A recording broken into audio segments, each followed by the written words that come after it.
সুপ্রিয় শিক্ষার্থী, যশোর বোর্ডের অনলাইন ক্লাসরুম থেকে তোমাদের আন্তরিক শুভেচ্ছা ও অভিনন্দন। আশা করি তোমরা সবাই স্বাস্থ্যবিধি মেনে ভালোই আছো। আমিও ভালো আছি।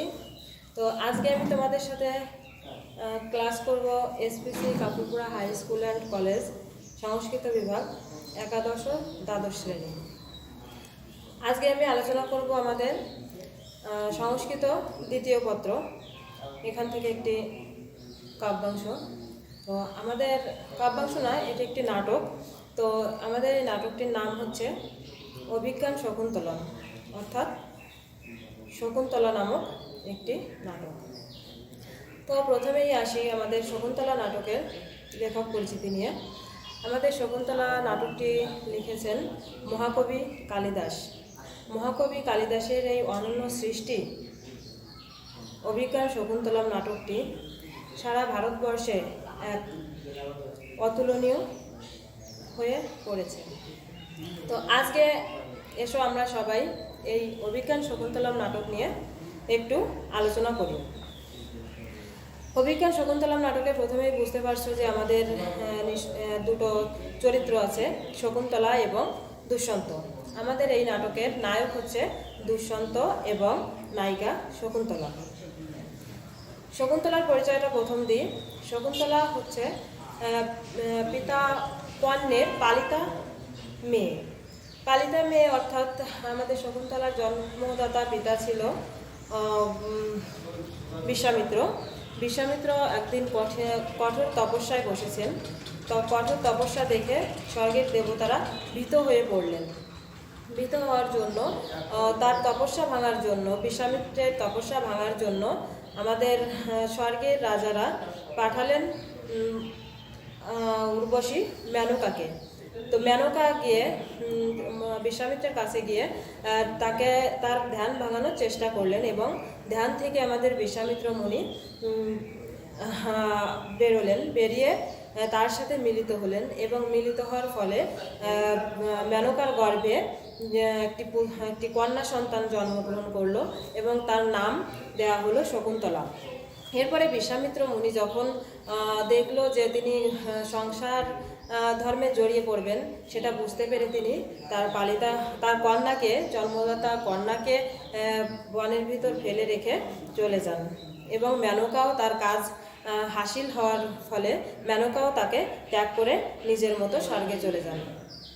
এরপরে আমাদের মহর্ষি কর্ণ একদিন স্নান করতে গিয়ে নদীর কাছে তাকে কুড়িয়ে পান এবং তার নাম দেন শকুন্তলা। শকুন্তলা নাম দেওয়ার কারণ হচ্ছে শকুন্ত পাখি তাকে ঘিরে রেখেছিল, শকুন্তলাকে ঘিরে রেখেছিল, এই জন্য তার নাম দেওয়া হয়েছিল শকুন্তলা। তো শকুন্তলা ধীরে ধীরে মহর্ষি কর্ণের আশ্রমে বড় হতে লাগলো।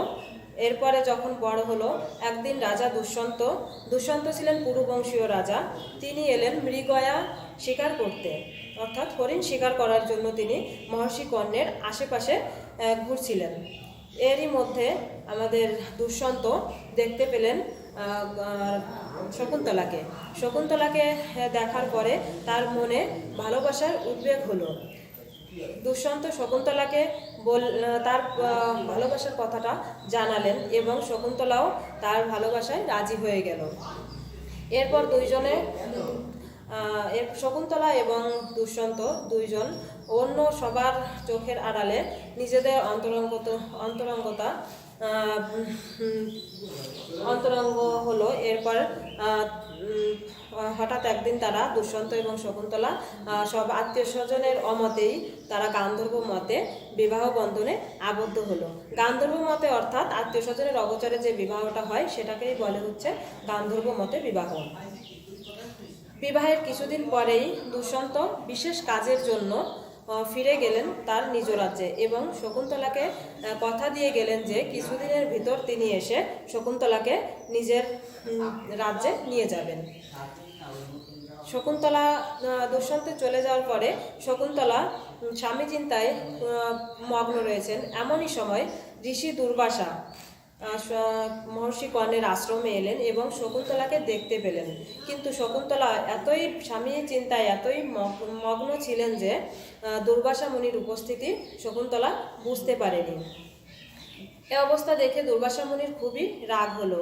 রাগ হয়ে দুর্বাসা মুনি শকুন্তলাকে অভিশাপ দিল এবং বলল যে যেহেতু তুই যার কথা চিন্তা করছিস সে তোকে সম্মুখে দেখেও কখনো চিনতে পারবে না। এ কথা এই যে অভিশাপ বাণীটি, এই অভিশাপ বাণীও শকুন্তলার কর্ণে পৌঁছালো না। এই কথাটা শুধু শুনলো শকুন্তলার দুই বান্ধবী প্রিয়ংবদা এবং অনুসূয়া। এই অনুসূয়া এবং প্রিয়ংবদা এই অভিশাপের কথা জানতে পেরে ঋষি দুর্বাসাকে অনেক অনুরোধ করলো যে কোনো উপায় কি নেই এই অভিশাপ কাটানোর। তখন ঋষি দুর্বাসা বললেন যে হ্যাঁ, যদি কোনো স্মৃতিচিহ্ন দেখাতে পারে তাহলে তার এই অভিশাপের ফল কেটে যাবে। এরপর মহর্ষি কর্ণ সোমতীর্থ থেকে ফিরে এলেন। সোমতীর্থ থেকে ফিরে আসার পরে জানতে পারলেন যে শকুন্তলা এবং দুষ্যন্তের গান্ধর্ব মতে বিবাহ হয়েছে। জানতে পেরে শকুন্তলাকে মহর্ষি কর্ণ তার নিজ স্বামীর গৃহে পাঠানোর জন্য উদ্গ্রীব হয়ে পড়লেন। এরপর তিনি সমস্ত ব্যবস্থা করলেন শকুন্তলাকে কিভাবে নিজের গৃহে পাঠানো যায়। হঠাৎ একদিন শকুন্তলাকে তার দুই সখী অনুসূয়া এবং প্রিয়ংবদা স্বামী গৃহে পাঠানোর জন্য সব কিছু গোছাতে লাগলেন। তারা তার পিছু পিছু গেল একটা নদীর তীর পর্যন্ত তাকে এগিয়ে দেওয়ার জন্য।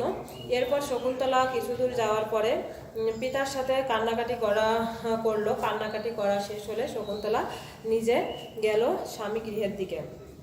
স্বামীর ঘরে গিয়ে শকুন্তলা যখন বলল দুষ্যন্ত রাজাকে, নিজের পরিচয়টা দিল, তখন দুষ্যন্ত তাকে চিনতে পারল না, কেননা আমাদের ঋষি দুর্বাসার অভিশাপ তার ভিতর আছে।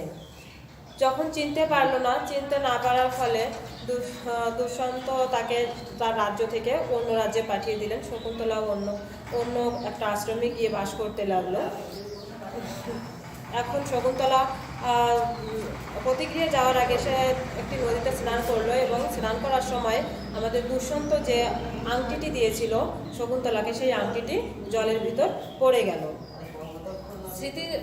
দুষ্যন্তর দেওয়া যে একমাত্র স্মৃতিচিহ্ন ছিল দুষ্যন্তের দেওয়া আংটিটি, সেটিও শকুন্তলার হাতে না থাকায় দুষ্যন্ত তাকে চিনতে পারল না। এরপর শকুন্তলা এক মৎস্য অর্থাৎ জেলে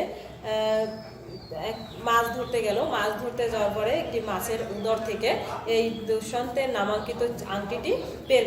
আংটিটি পাওয়ার পরে যখন রাজা দুষ্যন্তের রাজ্যে বিক্রি করতে গেল, তখন সেই আংটিটি রাজা দুষ্যন্তের হাতে এসে পড়ল। রাজা দুষ্যন্ত আংটিটি যখন হাতে নেওয়ার পরে তার সব শকুন্তলার প্রতি যে সমস্ত কথাবার্তা বা তার প্রণয়, তার শকুন্তলার সাথে যে তার বিবাহ হয়েছে সেই সব কথা তার মাথায় এলো। তখন তিনি শকুন্তলাকে খুঁজতে লাগলেন। শকুন্তলাকে খুঁজতে পেয়ে গেলেন মহর্ষি মারীচের আশ্রমে। সেখান থেকে শকুন্তলাকে নিয়ে এলো এবং নিয়ে আসার পরে তার সাথে একসাথে সংসার করতে লাগলো। তো আমাদের শকুন্তলা এবং দুষ্যন্তের এই যে অভিজ্ঞান শকুন্তলা গল্প, এই গল্পের মূল বিষয়বস্তু হচ্ছে শকুন্তলা এবং দুষ্যন্তের প্রণয় কাহিনীকে ঘিরে। তো আশা করি তোমরা দুষ্যন্ত এবং শকুন্তলার এই যে কাহিনীটি সবাই বুঝবে এবং এটি কঠিন কিছু না।